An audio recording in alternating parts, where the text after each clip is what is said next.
routine where I'm finally getting it right with my Christmassy sweater. I've got Jack Skellington. I've got some Christmassy socks on. All right. It's starting to feel like Christmas up in this house, all right? Still got to put my tree up and stuff. Working on it. We'll do that soon. We just be busy, all right? We're going to do that real soon. And yeah, so today, just another day. Another Saturday. All right, let me stop embarrassing myself. So I'm actually prepping some tea in my beautiful mug that you saw I bought yesterday. So I am actually going to select my tea because Natasha hooked me up. She hooked me up. All right, so definitely not the lavender dream because I will be on my ass asleep. Which one is this? Spearmint. I might have that one. Green ginger. Oh my gosh, I've been wanting to try this one for so long, but it's a big bag. I have to make that soon. Okay, and what? Cherry coconut lemongrass. Oh my god, what do I want? What do I want? What do I want? Libra problems. Okay, I think I want the spearmint. I'm gonna go with the spearmint. No, I've been wanting to try this. So, like your typical Libra, I cannot choose, but I wanted to show you what was this? Cherry coconut lemongrass tea. I want to show you what's inside. What do you know? Cherries, coconut, and fucking lemongrass. Look. I just want you to see how beautiful her tea bags are. Do you see this? Oh my god. Okay, go back in. Don't fall. Thank you. I'm actually going to eat a cherry.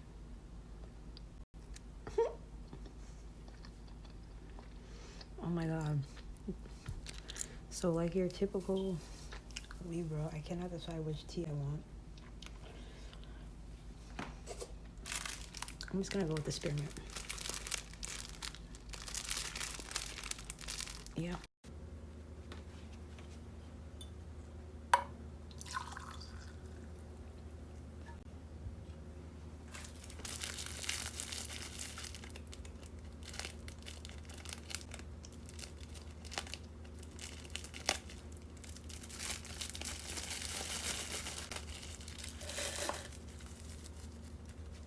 To open this one too. I'm not going to pour it out, but it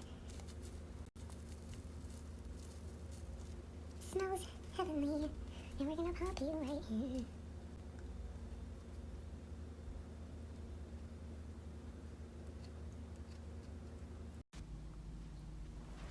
And then the main thing that made me want this freaking cup is it's a travel mug.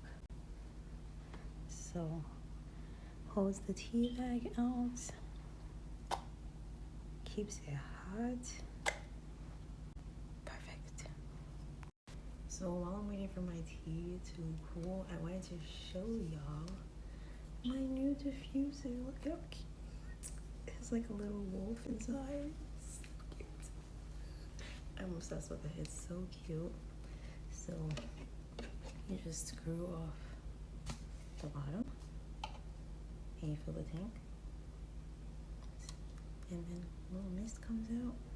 So right now I'm gonna fill this with some bergamot and eucalyptus because I'm trying to like focus and concentrate. I have some orders and stuff I need to get done today. So that's what I'm going to fill this with right now. But isn't it so cute? It's so cute. I love it. Oh my god. So my eucalyptus oil is not going to be found, but this is my bergamot. So I'm going to move this out the way. Let's move this back. So I'm going to add, I usually add like 4 drops to my diffuser.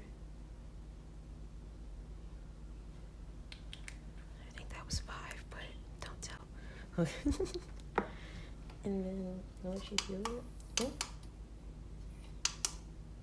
is you pop them on, twist the tank into place, and then there's a button in the back. Yeah, I don't know if you're gonna be able to see the mist, but it's misting. There you go.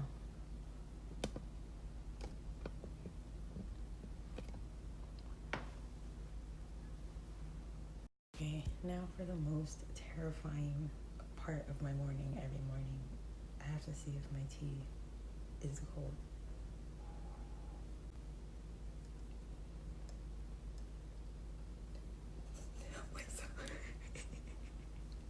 I'm like so scared to drink it. I don't want to burn myself.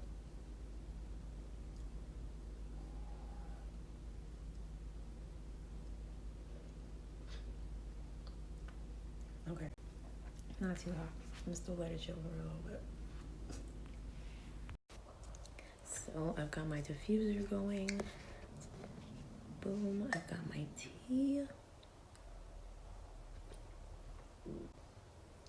Got my box of crystals here.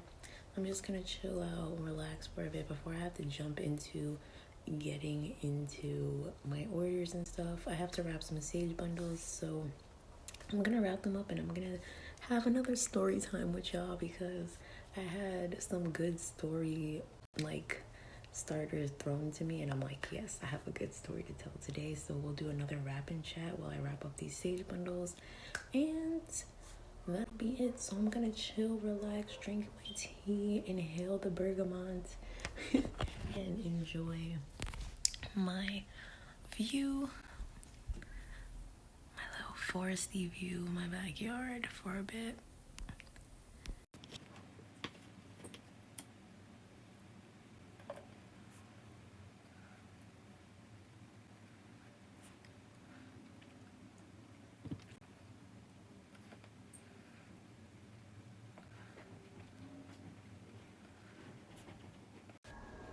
Okay, Google, play meditation music.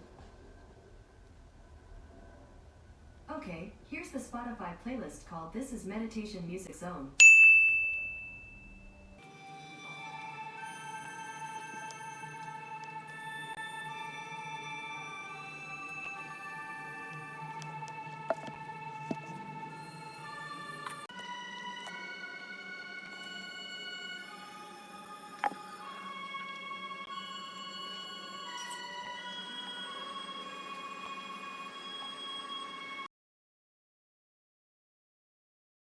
Okay, first let me start off by saying thank y'all for submitting your story prompts so that I can do another storytime video. I've got my sage here. This is what was left over from the half-pound of sage that I got in the mail the last time. I've got my lavender buds and stems, and I've got my yarn.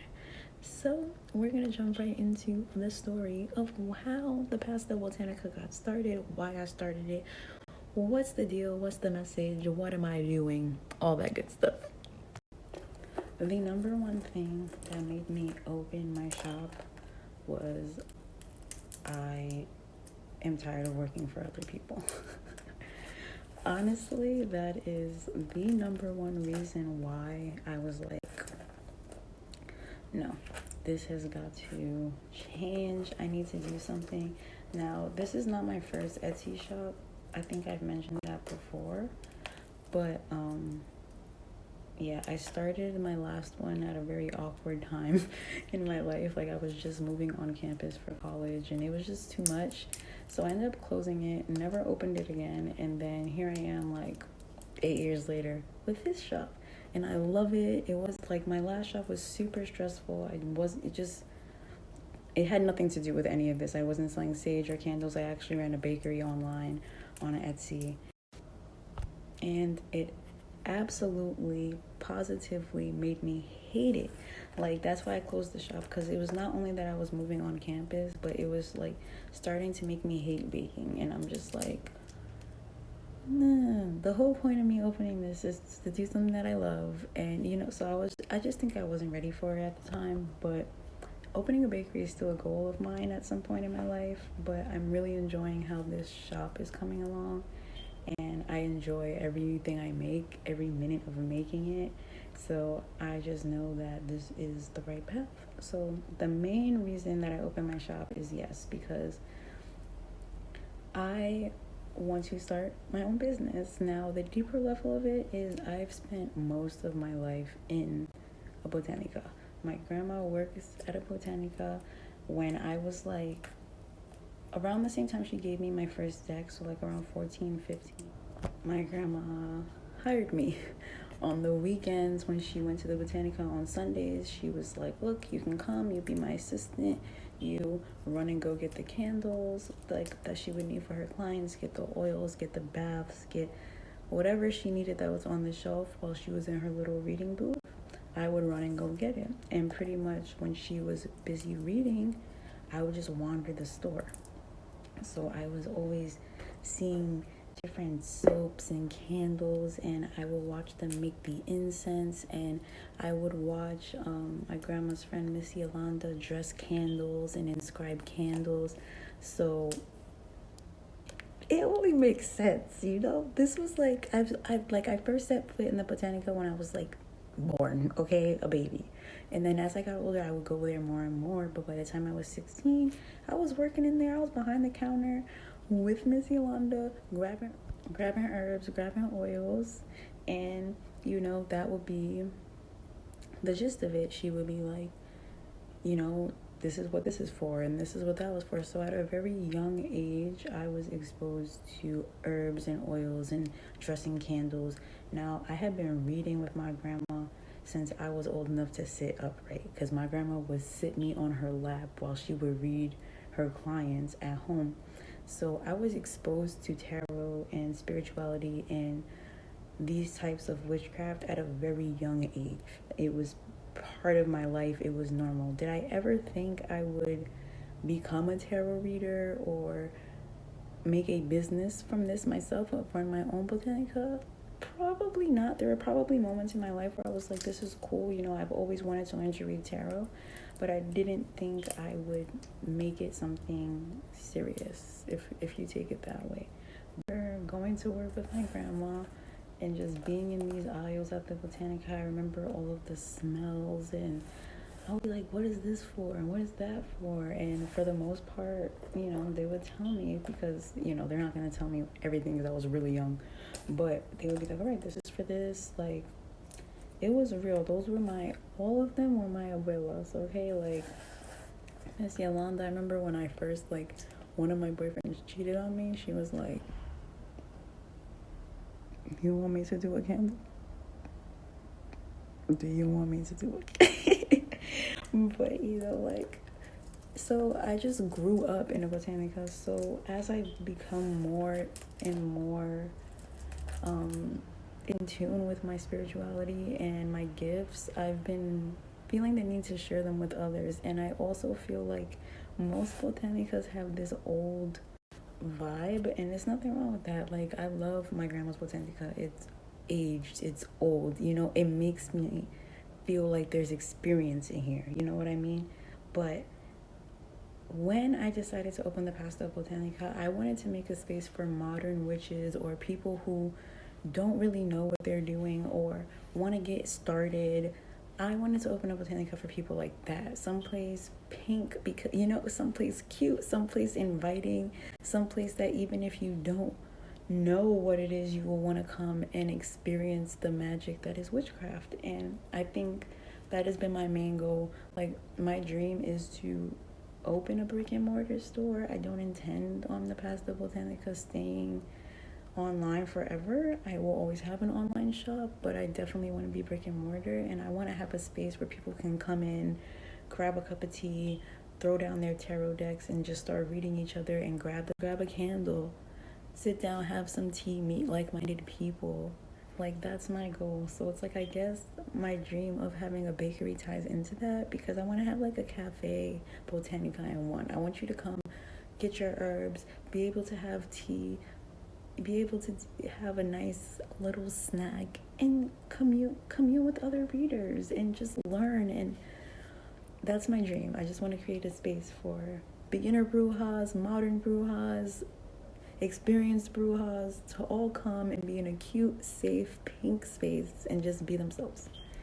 And at the same time, teach and spread the word to beginner Brujas who don't necessarily know. That's why I was like, I feel like a lot of people are intimidated. They don't want to go to my grandma who's been reading for 50 years. You know, that's a little bit intimidating for some people. So I wanted to show that witches come in all different shapes, sizes, walks of life, shades, spiritual beliefs, religions. There's witches everywhere. And it shouldn't be intimidating. It shouldn't be something where, you know, sometimes that dark and bloody witchcraft scares some people, you know what I mean? So I wanted to show that you can be a bruja in your own way. You can incorporate your own personality into your brujeria, and it's not any less than anybody else's. And I wanted to create that space to be like, hey, it's pink, it's cute, but we get our shit done. And that's the message behind my shop. That's why I opened my shop. That's why I started everything. That's why I started the blog, to spread information and motivate people to begin their own journey and unlock the magic that comes with it. That's all I'm trying to do. That's all I'm trying to do, y'all, you know? So I hope I do that for you, you know? I hope I'm spreading good vibes as well as knowledge and giving y'all the tools you need, you know? 2020, I'm gonna start bringing tons of stuff to the shop. I can go ahead and end the vlog on this, talking about what I want to do with this shop for 2020. I want to start selling more herbs. I want to be able to sell you guys lavender. I want to bring more oils to the shop. Just more supplies for y'all, not just readily made products, because I know some of my Brujas want to do their own thing. So I want to start giving the supplies that y'all need. I want to start putting more informational posts on the blog, being more consistent with everything. So 2020 smells like money. So once again, thank you, Brujas, for submitting your story prompts, and I will be getting some more of them soon. Don't worry if I didn't do yours today. We got way more days of Vlogmas and way more time for more videos, okay? So I will get to all of them, I promise. And I'm going to do that Q&A video too. So you already know, hit that like button, hit that subscribe button, hit that bell so you don't miss another Vlogmas video anymore, okay? And I will see y'all tomorrow for day 15 of Vlogmas.